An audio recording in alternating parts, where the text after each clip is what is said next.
Welcome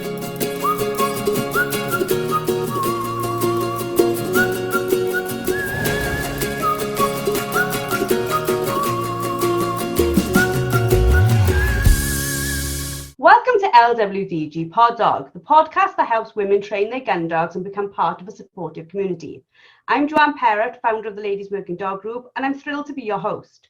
Our online membership offers expert training, monthly courses, and live coaching sessions that empower women to become confident and skilled gun dog handlers. Join us as we share insights, advice, and stories to help you and your four-legged friend achieve your goals. So, grab your headphones, sit back, and let's get started. Hello and welcome to another episode of LWDG Pod Dog. This week I'm going to be talking to the fabulous LWDG featured expert Abbie Reid all about showing dogs at the BASC classes at Crufts. How are you today, Abbie? Oh yeah, hi Joe. Yeah, very good, thanks. Bit rainy down here, but hopefully soon be summer. Definitely, we're all waiting for spring to come, especially in Wales, where that's all we seem to have seen is rain. You've been showing in the BASC classes at Crufts for quite a few years now, haven't you? Yeah, we worked out we've been going for 8 years now, just disregarding the year that was cancelled for COVID. So yeah, we figure that we're like seasoned professionals now.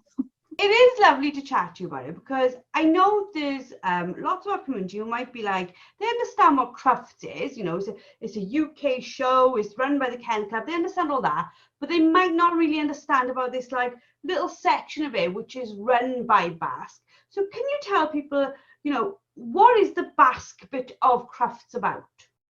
So the BASC element of Crufts is if you have a working gun dog, Casey registered, they run sort of classes for those dogs to enter and be judged just the same as a show Labrador or a show Pointer would be judged, but it's specifically just for working dogs. To enter the class, you have to get a written letter from a keeper saying that you and your dog have been part of their picking up team or beating team for that season. And then you can run your dog in these classes.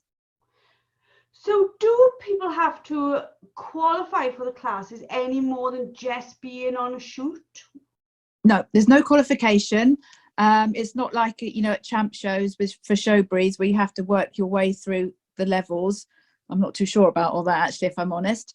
But yeah, as long as your dog is part of a working team on a shoot and the keeper signs off a letter for you, then you can enter. That's the only qualification you need. We say that's the only qualification you need, like it was a simple thing, but the fact that your dog is working on a shoot in itself, it is a feat in itself. Not a lot of dogs actually get to that point of being out on shoot, beating or picking up. So what made you want to take your very well trained, very good working dogs and take them into a show ring? Do you know what? It was just a friend 8 or 9 years ago. She was into showing previously before she got into her working Goldens. And she just mentioned one day, I think we were out at the pub, and she said, you know what, why don't we enter the BASC classes at Crufts? And without really sort of thinking about what it would entail, I think a few of us just thought, oh, what a great idea. So that's how it started. We went for the first time, and it's so far removed from anything that we do during a normal working day. We just really enjoyed it. For one day a year, it's a real treat to do it. And it is lovely that these classes take place because we all see a huge variation in between the show breeds and the working breeds or the working lines of certain breeds. Like a show lab and a working lab look very different. A show cocker and a working cocker look very different. So these classes allow the working line to have its time in the ring, doesn't it? It does indeed, yeah. It's really good to see in the Crufts arena, like, so that members of the public can see actually what a working dog should look like, because they are, as you say, very different to the showbred lines that you see in the ring at the moment. So many moons ago, when you decided you'd go on this like first little adventure to Crufts, what was it like for you? What was like the preparation process? Okay, so what we did was, my friend who suggested it is actually, she's very good at showing, and she knew what she was doing. So we just hired a local hall, and I think the four of us, we got together for 3 sessions, and my lovely friend Sue just ran through what we'd have to do. So we all turned up with our working bred dogs and our nice little show leads that we'd bought. You have to have a matching lead to the dog. And we just literally practiced running around the hall. So she sort of told us we might have to run in a circle or a triangle. So we practiced actually getting our dogs to run. So they just trotted. So the judges would be able to see their gait. You know, they're not meant to canter as such, they're meant to trot. So we had to practice the speed that we would go. Okay, we'd also have to practice how we'd hold the leads, because basically the judge doesn't want to look at the human, they need to be able to see the dog. She also taught us how to get our dogs to stand, because although it's like not for show dogs, the dogs are expected to stand. So it's quite hard for a working dog, because generally we spend the whole time trying to get them to sit. And so here we are going, no, undo all your training that we taught you in the field, and you now have to stand. So we taught them to stand, and not only do they have to stand, they have to be gone over. So they have to be happy to stand there and have a judge go all over their conformation, down their muscles, look at their teeth. If they're a male dog, they have to have their, family jewels checked out. All stuff that doesn't happen in everyday working life. So we had to learn how to do that. And also just basically how to handle a dog in an arena. And I'm sure it'd be the same for your dogs. Just even going in a hall with friends' dogs was a new experience for my dogs, because we spend our whole time outside in fresh air. Our daughter Charlotte went through this process probably a couple of years ago now. She was picking up on the Glanasc estate. And picking up with a spaniel, and my dad had all his labs and his spaniels, and she was only young, bless. I say it wasn't that long ago. She was 14 at the time. She's coming up to 22 now, so it was nearly 8 years ago. It's probably around the same time that you're chatting about. And I can remember the whole thing. Like, Charlotte was obsessed. She was a young kennel club member. She was obsessed with the whole showing. She dragged her little spaniel, bless her, around doing all these show things. But because the spaniel was docked, even though she was a working dog, as you probably know completely, they're not allowed in the Crufts ring, they're not allowed to show. So she instead grabbed this Labrador and said, "You will come with me," bless him. And he went through all those things that you're just talking about with Charlotte, like going onto a show lead you go, and stand up while somebody touches you underneath. And it is massively different to what they were doing a month before, isn't it? It is totally different. And my dogs even go to the groomers the week before now. They never go to the groomers ever, but now because we do Crufts, a few days before Crufts, my lot go to the groomers. So that's a new experience. So once a year they have to go through all that, which they're totally fine with, but they're not used to it like all these show dogs who have it every week. Yeah. And the whole going to groomers is probably becoming an indication to them now, yay, we're off to Crufts. My dogs absolutely, I would have thought they wouldn't enjoy it, but they really do. It's such an alien environment, but actually they really rise to the occasion. And they also love the fact that your pockets are just stuffed full of treats all day long to make them stand, make them look pretty when they're meant to look pretty or handsome or whatever, and to get them to run around the ring. So they quite like it because it's full of food. And what about preparing yourself, Rex? You talked a little bit about what you did right to the beginning, having this hall and practicing, but you have to really look the part to support how the dog looks, don't you? Yeah, we do. And because we enter the team event as well, which is the BASC, it's called the BASC team event. There's 3 of us in the team, so we all have to match what we're wearing. So actually our preparation sessions, we all decide which shirt we're going to wear, the tie and what colour trousers and the boots that we're going to wear. So we have to prepare in that way as well, which is quite girly and quite fun.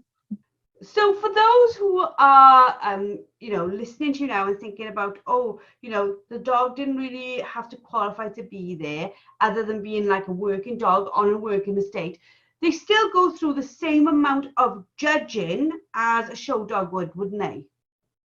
Yeah, they do. The BASC classes are run along the lines of a show dog class.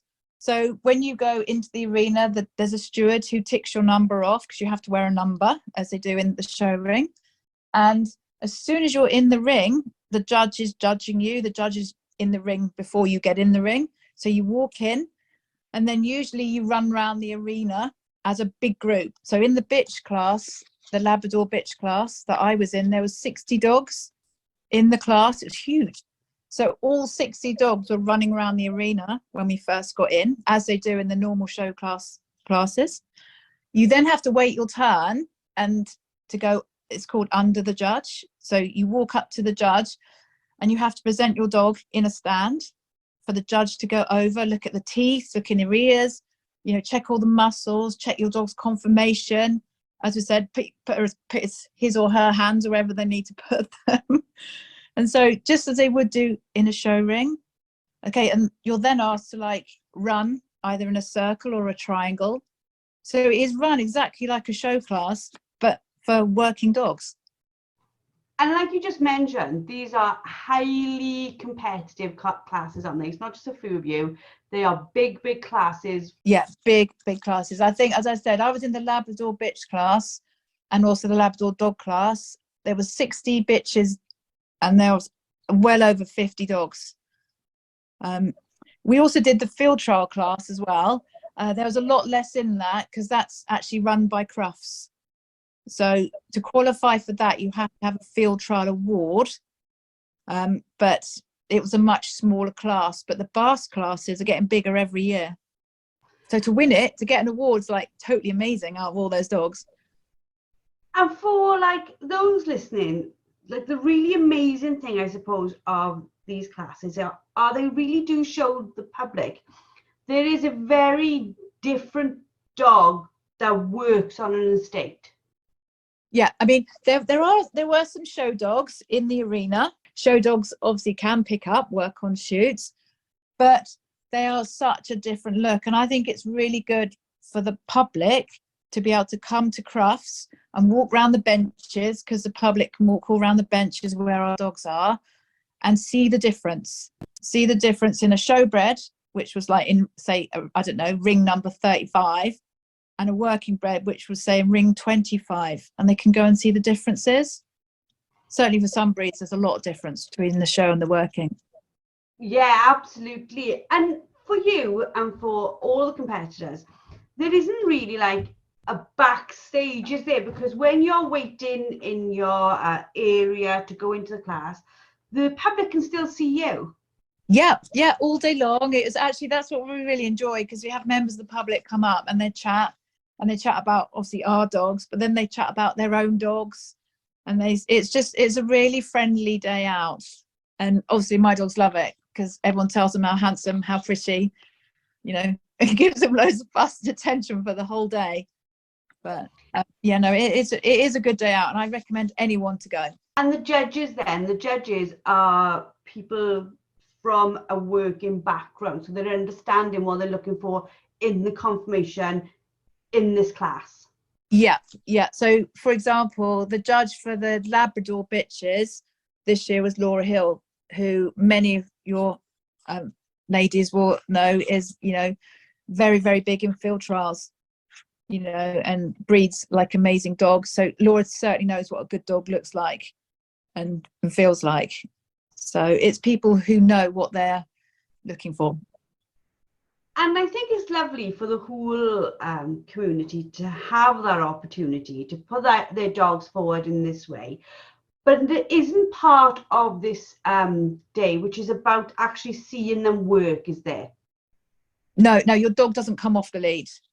So, I mean, you know, we always joke and say maybe you should throw a dummy now, and the first dog to get it is the winner. Like, but no, your dog is off the lead. It's purely in the judge's mind what the best dog on the day is, you know, so that's what the winner's going to be. Do you think that, you know, your dog's lovely, you're enjoying the process, the people in your little team are enjoying the process? Do you think it's something that not keeps the spirit of the community alive, but you get to meet lots of people from other shoots, other places who love what you love, don't you? Yeah, it's all very sociable. And actually, over the years, we have met a few people that we now look forward to meet just through Crufts. You know, look, we'd never see them anywhere else because we don't live anywhere near each other, or perhaps they don't do working tests or trials or anything as such, but they go on shoots. So we sort of like, you know, have a bit of friendly banter every year, and that's just all through Crufts. So going to Crufts over these years, what have you learned? Like, you know, every time we take our dogs out, we come away with like a lesson learned. But what have these particular days given you? So I'll tell you what, Joe, the main thing that I've learned after all these years of going to Crufts is just how adaptable and amenable our working dogs are. I mean, my dogs spend the whole day working in fields, playing in fields, you name it, walking in fields, outdoors. And suddenly for one day a year, we ask them to go into a hall with probably over 1,000 dogs. I couldn't tell you how many people. I'm not very good at estimating that, but loads of people coming at them. And actually they just adapt to it and they enjoy it for that day. They love it. So I think that's what I've learned. I've also learnt, for me, actually, I'm always known I'm competitive in everything I do, and I'm like quite competitive even at showing, even though I do it one day a year. So, you know, want to win. I haven't quite done it yet, but you know, it's a good day out, and it's a day that me and my friends, we look forward to. You know, we pack our picnic lunch. You know, we leave the house about 5:30 in the morning, having walked the other dogs. But we've got a picnic lunch, we've got a bottle of Prosecco in a bag, and we just go and we have a good day. On the day, and like across the entire Crufts week, we watch different people in our community who've done different classes all share their wins. And there's a real feeling around that week, I think, of just, like you said, enjoying something that's not normally part of the gun dog world, and really seeing dogs do incredibly well in a different environment. Yeah, it's amazing. And if you think, like, as I said, but if you think there was just in our arena, there was 50 Labrador dogs, you know, all entire, all, you know, all got hormones or whatever, but there wasn't one cross word between any of them, you know, because the relationship they have with their handler and the fact they're well trained, obedient dogs, it's like everyone just gets on with it. So it's really nice to see. Yeah, and I almost think that people who are not familiar with the sport, they never get to see, you know, when 20 of you jump in a beater's wagon and all the dogs are just chucked in with you and you're all in there, you're all making the best of it. And you don't get these crosswords between the dogs, and everybody copes with very challenging environment changes all the time. And our dogs are a testament to the fact that the way we've trained them is to be social, isn't it? It is, yeah, social, but not over sociable. You know, so social as in they can deal with anything we throw at them, because you know, they know that actually they're going to be all right because they're with you, and you know, you've got their back. So it's just, they just trot into the hall, you know, at Crufts at the NEC, and like they've done it forever.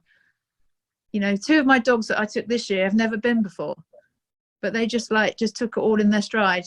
And I really think it's because they're happy in their own skin, and they just take on board whatever I decide we're going to do that day. And your point there is absolutely right, isn't it? They're sociable, but not over sociable. So they're not jumping and like lunging for people and all those things that not so much that you'd see in a show environment, but that you do see with lots of dogs, these like over excited dogs. Our dogs tend to be able to quite happily cope whatever we throw at them. Yeah, and I think throwing them into a big hall with loads of people and loads of dogs is a big ask. But you know, every year I come away really proud of them, and also thinking I've got like the best dog, you know, even though we didn't win. After, you know, you're talking there a little bit about like after the day, is it a case like you've mentioned you haven't won in the 8 years, but is it more for you, like I suppose it is for lots of people, the taking part that counts?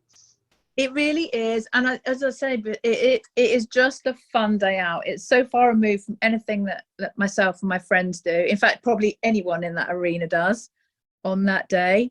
It's just something we look forward to. I mean, I don't think I could do it any more than one day a year, if I'm honest. Give me a muddy field and, well, maybe not wind and rain, but give me a muddy field and my dog's out in the open any day. But as I say, for a day, it's good. I had an email last week from a dad. His name's Tom Unwin. I don't know if you would even be aware of this, but his daughter Elodie listens to our podcast all the time, and she was at Crufts. She's only, let me just check my facts. So she's 7, and she's like taking part in like loads of little working shoots now. And her most recent achievement came in winning the BASC Young Handler class and being in the 2nd place team in the BASC Gundog team event at Crufts. Where she showed Otter's daughter Drift, which is one of their dogs. Can you remember seeing this little girl, I wonder? Yeah, no, we did. Yeah, she was really good. She was really good. And I think her photo's been on a few sort of like Facebook pages and everything. Yeah, but she was amazing.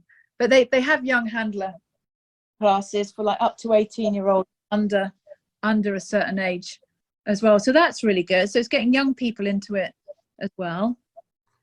Yeah, and for us within like the shooting industry, the shooting community, where we face challenges every day from what the outside world perceive us to be about, or what types of people we are, to see this going on in Crufts, and then to see like youngsters coming through and loads of people just really, you know, I don't use the word in a thing way, but normal people, because I think people think normal people don't go shooting, but we are just normal everyday people from a huge variety of backgrounds, just loving spending time with our dogs. Yeah, and actually, like, and I know you'll agree with this, going on shoot day or a shoot day is just the best fun because of the people who go. Obviously, you know, working your dogs is brilliant, but actually it's the people who also make it. So all the banter on the beaters bus, the shoot bus, you know, the gun bus, everyone just has a good day out because we all have a common love of, you know, the countryside. Yeah, and a lot of people will like take days off work, use their holidays to go on this day for that reason. You know, it's without that social aspect, without those like laughs and those giggles and that fun and that sort of environment, you wouldn't get people beating and picking up. I don't think a lot of people do it for the tiny bit of money they get paid. I think they genuinely do it for the love of that environment. Yeah, 100%, 100%. And the chance to work your dog is just the best feeling ever. I mean, that's why I do it. Both those reasons.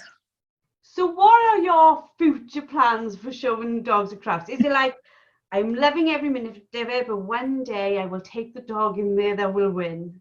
Yeah, of course, Joe. No, obviously it would be nice, but I'm only joking. No, the future plans is just to have another great day out next year.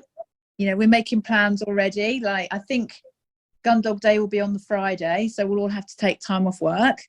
Or we work weekends as well, but for those of people with an office job who do it, we'll have to take the day off. And yeah, we'll just get up early and go up the old M1 and have a nice day in a hall with like 1,000 dogs and come home again. So who are the lovely, I'm assuming they both, I think sure you said ladies, who are the lovely ladies who are part of your team as well? Because we haven't mentioned them. Okay, so part of the team, Sue Davidson with her beautiful Goldie Reg. There was, Harriet was in the team with She Showed Sherman. And then also we had Claire Donovan with her chocolate Labrador Seren. So as it was, only 3 people can actually do the team events. So Harriet was busy in the field trial class with Lara, her bitch. So Claire with her chocolate Labrador joined the team. So it was me, Claire and Sue in the team. Fantastic. And what sort of advice would you give anyone who's interested in showing their dog in the BASC competition next year? I think, well, you need to get obviously a letter from your gamekeeper or shoot captain to qualify you for your entry. I think what I would do, actually, if I didn't know anyone who knew about showing, I would perhaps go and enroll on a ring craft course, just a basic course. Like they do them all over the country. I'm sure there's probably websites for it. And I'd just go and maybe do a little 6-week course in how to run your dog around the ring and the etiquette of what you can and can't do. I think that would be my advice. I mean, we had Sue to teach us. We were very lucky. But if I didn't know anyone, I would join a ring craft class. That's incredibly good advice, because I think, like you said, it's just knowing how you're going to run, where you're going to run, and why you're going to run it, isn't it? It is like definitely a process. I used to watch Charlotte like literally do practice after practice. The amount of time she'd say to me, "Mum, come watch me. Mum, come watch me. Mum and my dog's 4 legs and still attached to each corner and pointing down in the same way." And I'd be like, I don't really understand this, but the dog looks okay. But yeah, there is a whole process to it. Yeah. And like you said, the being handled, getting your dog used to being handled by somebody it doesn't know. Both, men and lady judges. So make sure your dog's happy with a man and a lady literally coming at them, I suppose, to open their mouth and go over them. Yeah, definitely. Well, thank you very, very much, Abbie. You're one of our featured experts. You help us with loads. You're part of our Hot Mess Handler course. But talking to you about this, like, and not unusual topic, but this like yearly topic that came across the ground is absolutely fantastic. I'm sure everybody's absolutely loved it. So thank you for your time. Thank you for your expertise. Is there any sort of final thoughts that you'd like to give our listeners before we end our podcast?